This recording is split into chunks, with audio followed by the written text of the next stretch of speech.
Olá, queridos, graça e paz, aqui de volta o pastor Paulinho, no canal Ouvir pela Palavra. Já quero pedir para você que é a primeira vez que está aqui no canal, para ir aqui embaixo, clicar no botãozinho de se inscrever.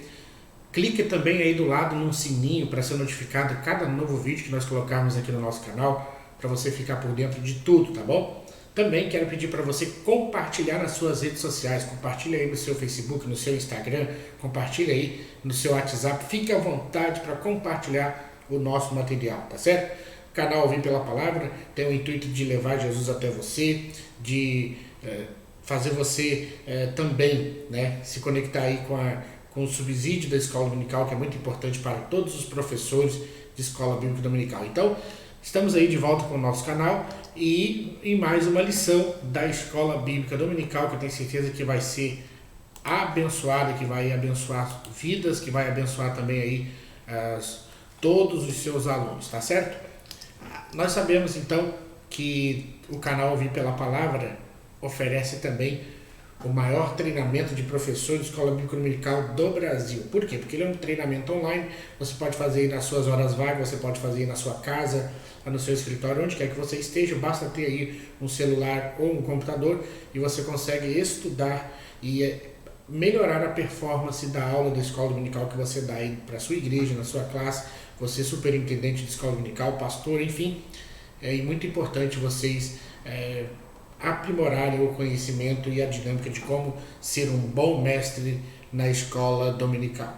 Também quero dizer que nós oferecemos a você, pastor, a você, líder, uma possibilidade de levar um seminário de escola bíblica dominical aí na sua igreja, na sua congregação.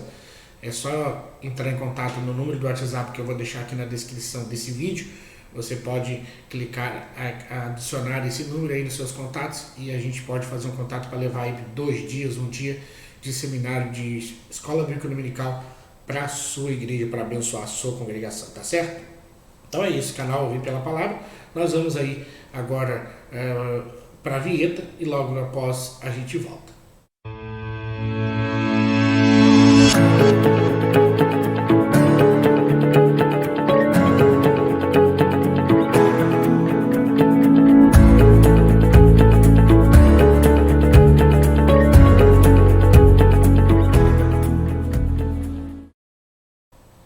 Estamos então aqui de volta no canal e agora para falarmos da lição de número 7, que tem por título A Bíblia e o Testemunho da Ciência. A Bíblia e o Testemunho da Ciência. O texto áureo para essa lição, o nosso comentarista deixou Salmos 107, 43. Salmos não se diz capítulo, né? É salmo de número. Então, Salmo de número 107, verso 43, que diz que quem é sábio observa estas coisas e considera atentamente as benignidades do Senhor. Observe estas coisas e considere atentamente as benignidades do Senhor. A verdade aplicada diz que as constantes descobertas científicas em diferentes áreas do conhecimento, ao longo dos anos, têm sido um valoroso testemunho a favor da Bíblia Sagrada. Nós vimos, em 2 lições atrás, a arqueologia, ou seja, esse braço de estudo que faz escavações, e a arqueologia bíblica, né, aquelas escavações concentradas a fim de buscar vestícios de povos, enfim, de territórios em que a Bíblia menciona. Tanto isso, né, a arqueologia corrobora com a veracidade da palavra de Deus, e na lição 6 nós vimos que a Bíblia por si só se sustenta. Então ela não precisa da arqueologia para se sustentar, porque ela tem em si mesma artifícios e argumentos que a autentica como palavra de Deus. Mas a gente está estudando apologética, nós vamos hoje ver como que a ciência se comporta nesse sentido e de que maneira a ciência tem auxiliado na veracidade dos relatos bíblicos e da palavra de Deus. E aí a gente vê que, diferente de alguns argumentos, estudos criteriosos revelam que as descobertas científicas e as Sagradas Escrituras muitas vezes são inseparáveis. Então, ao contrário do que muitos dizem, né? porque ficou uma briga enorme entre ciência e religião, ciência e fé, dizendo que eram antagônicos, dizendo que era incompatível, né? E não, muito pelo contrário, a ciência precisa da Bíblia e a Bíblia também se estabelece, né, de maneira mais ampla com a ciência. Então, nós vamos aqui atentar para o primeiro objetivo da lição, que nos coloca que devemos estudar a ciência, sua contribuição e suas características. É isso que nós vamos ver agora nesse ponto primeiro da lição, que diz ciência, contribuição e características.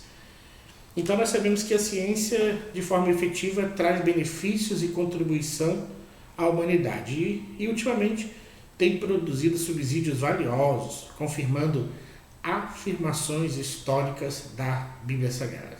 Ou seja, a verdadeira ciência e a Bíblia não entram em conflitos. Não há nenhuma necessidade de defensores de ambos os lados se envolverem em polêmica. Basta fazer o quê? Dar tempo ao tempo, né? Esperar, porque tanto a Bíblia quanto a ciência estão do mesmo lado. A palavra ciência vem do latim, que significa conhecimento, ou de forma mais precisa, a ciência define-se como acumular de conhecimento. E, ao acumular conhecimento, ela é naturalmente passiva de novos conceitos e afirmativas. Ou seja, ela não é fechada. A ciência não é um conjunto de ideias que se estabeleceu e ficou aquilo. Não. Ela vem ao longo do tempo agregando conhecimentos, ela vem agregando ideias, né? Nós já vimos aí refutados na ciência certos tipos de resoluções que tinham sido anteriormente colocadas, quer ver mesmo pela questão de saúde, né? Como o bebê deveria dormir, nunca podia colocar o bebê de barriga para cima, porque poderia morrer afogado, e hoje, né, já os médicos estão dizendo aí que não, essa posição é tranquila para a criança dormir, enfim. Então a ciência modifica, né? Agora a Bíblia não, a Bíblia não muda, mas a ciência se modifica. Então tem tendência da ciência se modificar a fim de chegar ao pleno, vamos dizer assim, a uma plenitude de corroborações em relação à Sagrada Escritura.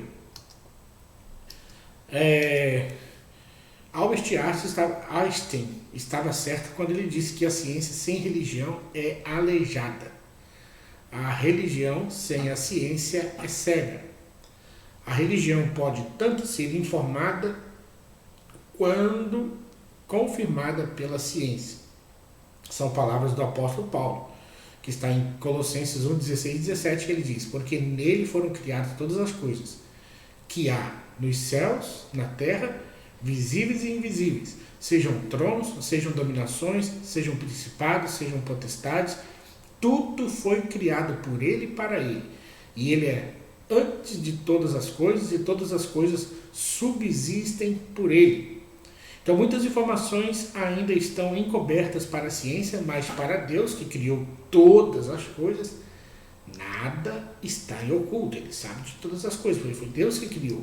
Então, na verdade, quem tem que perguntar a quem é a ciência, que tem que ter como ponto de partida o que está narrado nas Escrituras, porque foi Deus que criou.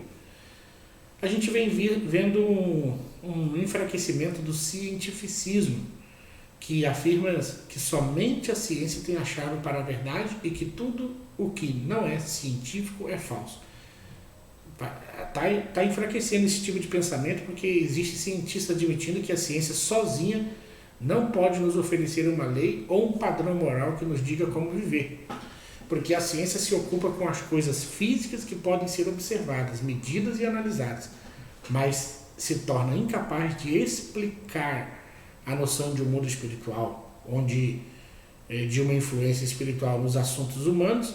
Assim, muitos têm se dobrado a aceitar uma dimensão espiritual para a vida e a existência.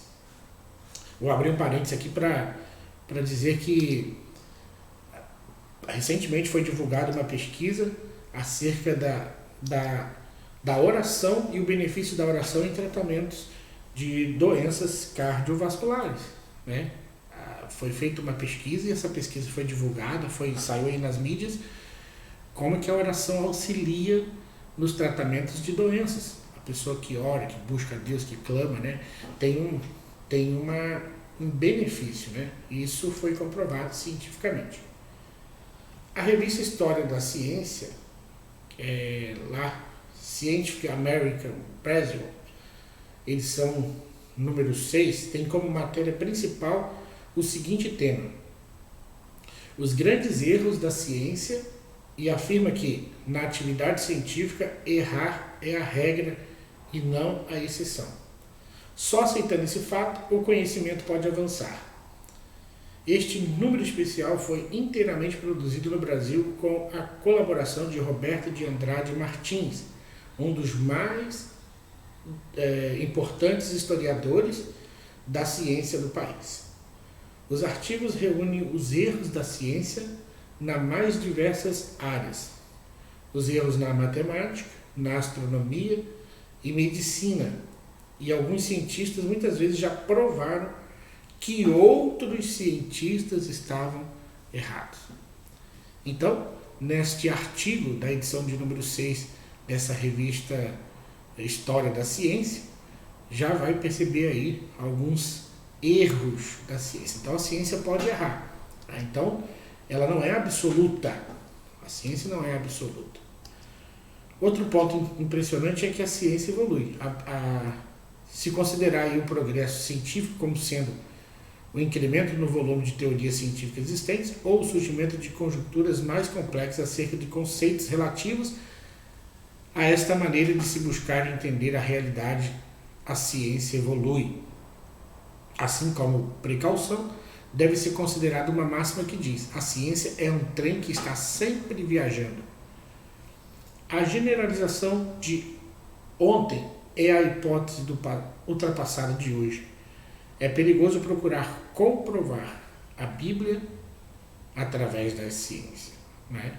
Então é perigoso procurar comprovar a Bíblia através da ciência, dado que a ciência não para, a ciência evolui, a ciência segue. Então não tem como explicar a Bíblia com uma coisa que ainda não se sacramentou, porque a palavra de Deus está sacramentada.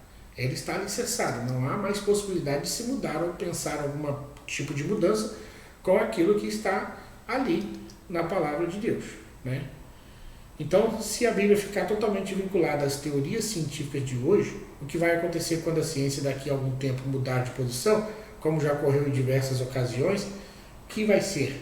Então a Bíblia, por sua vez, nunca ratificou uma sequer afirmação sua. A ciência, sim, ela tem se modificado e realinhando as suas afirmações. Então, ela está, às vezes, dizendo que estava equivocada em relação aos conceitos bíblicos, né? E nós deparamos ocasionalmente com afirmações como esta: a Bíblia tinha razão. A evolução da ciência é valiosa e contribui muito com a Bíblia. Então, vários cientistas já têm entendido isso, que a Bíblia tem razão, a palavra de Deus tinha razão, né? Ou seja, estava correto o que ali estava narrado.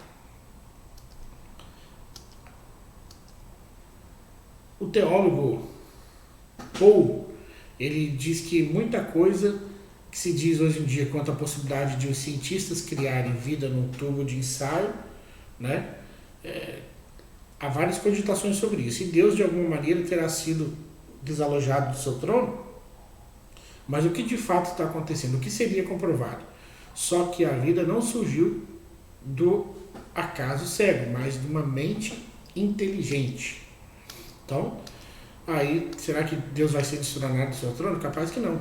Será aparente até para os mais simples que esta nova vida não surgiu através de uma coincidência ocasional com a interação da matéria, mas como resultado do mais prodigioso pensamento e trabalho, sob as condições as mais rugidamente controladas.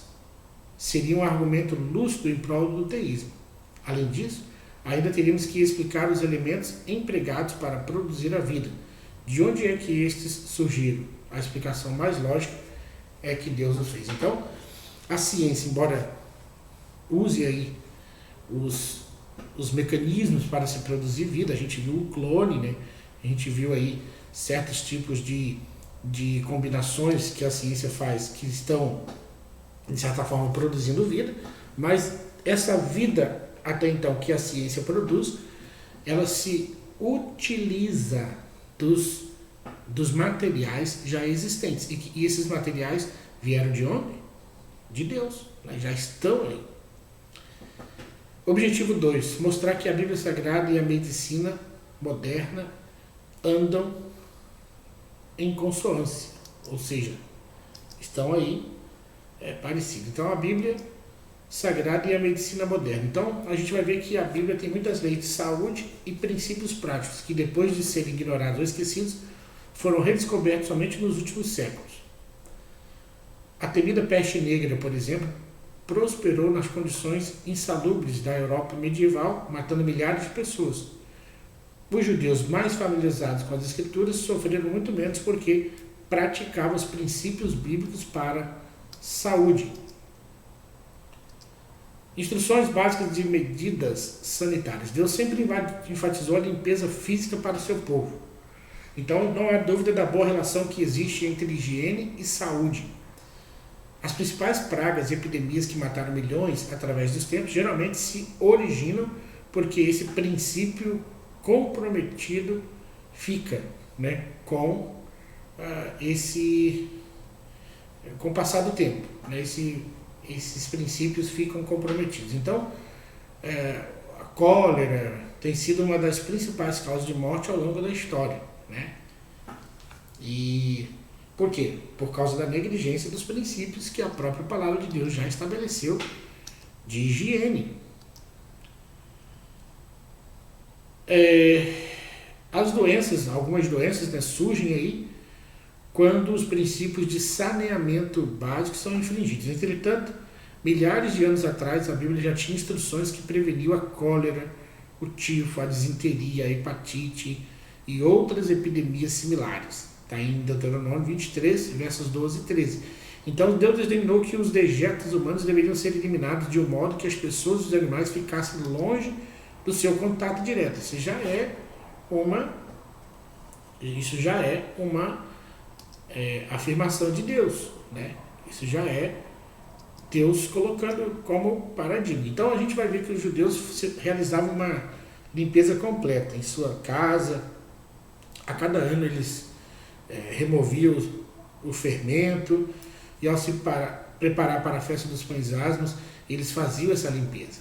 Então, nessa ocasião, se removiam até as migalhas de alimentos que atraíam ratos e camundongos. E uma das suas práticas de proteção enquanto durasse a peste era de colocar em quarentena os suspeitos de estarem infectados. Levíticos 13:46. O Novo Dicionário da Bíblia afirma que a origem da palavra quarentena, do latim por 40, é judaica, pois usavam um período de 40 dias de segregação para pacientes que tinham certas doenças, adotada pelos italianos no século XIV por causa da relativa imunidade de judeus e algumas pragas. Então você vê que os judeus já faziam esse tipo de prática do asseamento. Por quê? Porque estava estabelecido na lei, Levíticos 13:46. Então, o povo judeu já tinha esse tipo de prática, né, em relação às questões sanitárias. Não faz muito tempo que a ciência ligadas à medicina tem demonstrado que as orientações bíblicas sobre os alimentos têm fundamento. Segundo o professor e pastor José Afonso, nem tudo que é bom para comer deve ser comido, mas todos os alimentos determinados por Deus na sua palavra são úteis e indispensáveis ao equilíbrio da vida e da saúde. Lembrando sempre, isso não diz respeito às questões espirituais, como os nossos irmãos, com todo respeito aos nossos irmãos adventistas, talvez pensem, né? Mas mais a ver com a questão do nosso organismo físico. Apesar de hoje levarmos a sério esses conhecimentos bíblicos sobre a saúde humana, tais princípios passaram a ser comprometidos e aceitos pelos cientistas apenas nos últimos séculos. A maioria desses princípios foram desdenhados durante a Idade Média na Europa. Por quê? Simplesmente porque a Bíblia não estava disponível em toda parte. E como agravante, também traduzida em línguas que a maioria da população não tinha conhecimento, ficando assim restritos tais conhecimentos básicos também na área da saúde. Então, hoje a gente leva a sério, mas um tempo atrás estava desdenhado esse tipo de preocupação em relação à saúde. A Bíblia traz informação da ordem de Deus de circuncidar os meninos nascidos em Israel. Isso devia acontecer a partir do 8º dia de vida. Então, as pesquisas médicas descobriram que os 2 principais fatores de coagulação do sangue, ou seja, a vitamina K e protrombina, atingem o seu nível máximo na vida ao 8º dia após o nascimento. Então, esses agentes de coagulação do sangue facilitam uma rápida cicatrização e reduzem as chances de infecção.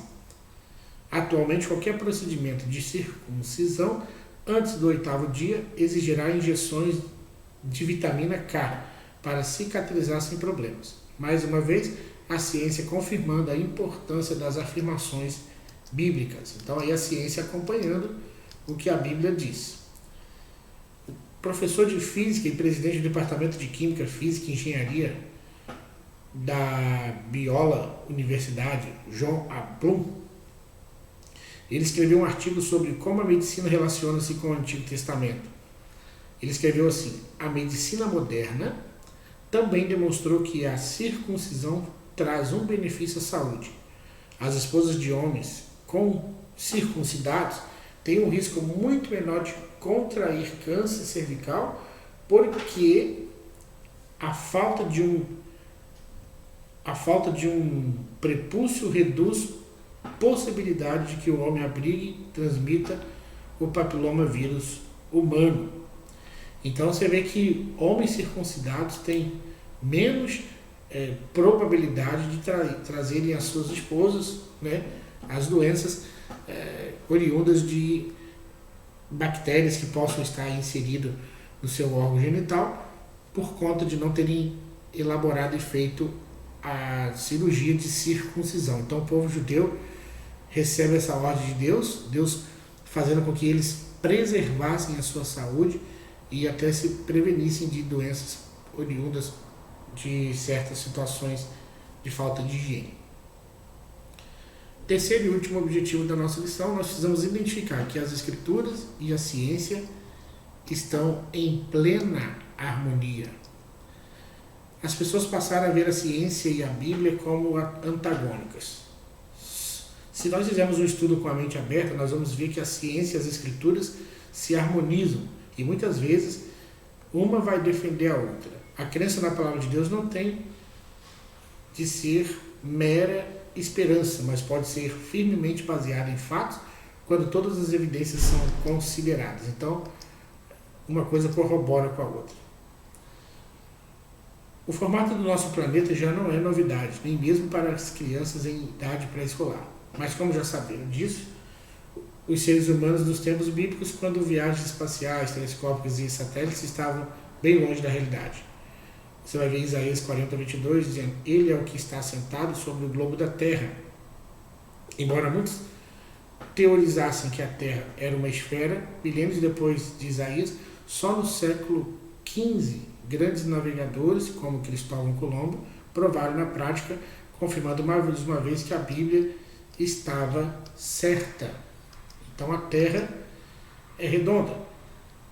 Então a instrução da Bíblia está muito à frente do seu tempo. Embora a Bíblia não dê uma grande quantidade de informações científicas, até porque a Bíblia não é um livro de ciências, ela faz afirmações que a ciência atual vem explicando, ou melhor, detalhando, em uma linguagem técnica, né? Uma linguagem totalmente científica, em argumentos que a ciência tem estabelecido. Houve um tempo em que se acreditava que a Terra era sustentada por um grande animal. O livro de Jó afirmou que a Terra está solta no espaço. O norte estende sobre o vazio, suspende a Terra sobre o nada. Jó 26:7. Então a ciência só descobriu que a Terra não era sustentada muito tempo depois da informação que já está registrada num dos primeiros livros da Bíblia, que é o livro de Jó. É o primeiro livro escrito da Bíblia. Então a Terra não está suspensa no espaço. Abraão de Almeida, escrevendo sobre Bíblia e ciência, comentou sobre como os antigos concebiam a forma de sustentação da Terra. Por exemplo, Tales de Mileto, um grande filósofo, né, chamado o pai da ciência, que viveu uns 100 anos depois do profeta Isaías, não conhecia a forma da Terra. Para ele, a Terra tinha o formato de um píris. Anaximandro, contemporâneo a Tales de Mileto, ensinava que a Terra era cilíndrica, com base igual a um terço de sua altura e que se mantinha imóvel no centro do universo em virtude de uma igual pressão de ar por todos os lados. Então você vê, o pai da ciência, Tales de Mileto, que viveu 100 anos depois ali do que está narrado em Isaías, não sabia como a Terra era sustentada, né? Que interessante. A Bíblia é sempre na frente, né? Por exemplo, o ciclo da água. Para onde vai a água, que foi por muito tempo um desafio para o infante da ciência, né? Para onde vai essa água dos rios? Isso foi uma grande questão. A resposta está no ciclo hidrológico, tão bem explicado na Bíblia, está em Eclesiastes 7. Todos os ribeiros vão para o mar, e contudo o mar não se enche.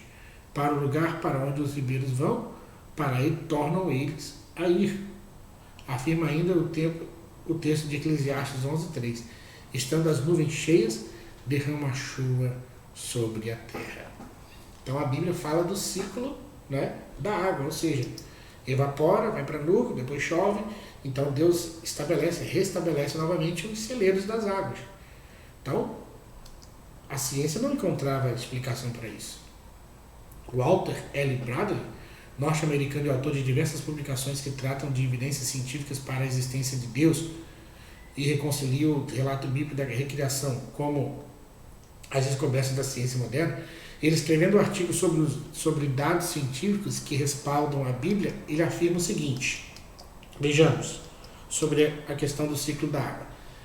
Deus satisfez a muitas exigências para que o planeta Terra seja um habitat ideal para a vida, de 3 maneiras notáveis: a forma matemática elegante que está codificada na natureza, que chamamos de leis da natureza; segundo, o ajuste fino das 19 constantes do universo; e terceiro, as condições iniciais inacreditavelmente exigentes de Deus teve que definir. Então, fica aí claro, né, como está exposto. Concluindo a nossa lição, apesar de nós vermos que existem problemas que ainda não receberam uma resposta satisfatória até o presente, não existe nenhuma razão para o desprezo da ciência. A crença na palavra de Deus não tem de ser mera esperança. Ela pode ser baseada em fatos e evidências, com a contribuição valiosa da palavra de Deus. Então, que Deus nos abençoe, mas que a fim de estudo a gente aprende isso, mas a gente sabe que a Bíblia, nós não precisamos nem da ciência, nós não precisamos nem da arqueologia para acreditarmos na palavra de Deus, porque ela por si mesma se defende. E a inspiração do Espírito nos faz crer que ali há vida e a palavra viva transforma, liberta, cura e faz o homem pautar a sua vida de acordo com a vontade de Deus. Tá certo? Então nós vamos ficando por aqui. Já quero convidar você para assistir a nossa próxima aula, né, que nós vamos falar sobre as evidências da realidade histórica de Jesus Cristo. A gente vai falar sobre algumas realidades históricas acerca de Cristo, tá certo? Então você que ainda não se inscreveu no canal, se inscreva aí, dê um like aí, deixe seu comentário ou glória. Se você quiser fazer o maior treinamento de professor de Escola Bíblica Dominical do Brasil, vou deixar aqui na descrição desse vídeo o link para você clicar, para você conhecer esse curso, tá bom? E eu também quero te pedir para você compartilhar nas suas redes sociais os nossos materiais, que você vai nos ajudar a ser bênção na vida de outros professores, tá bom? Deus te abençoe. Nós ficamos por aqui e aguardamos você no nosso próximo encontro. Até lá, um beijo no seu coração.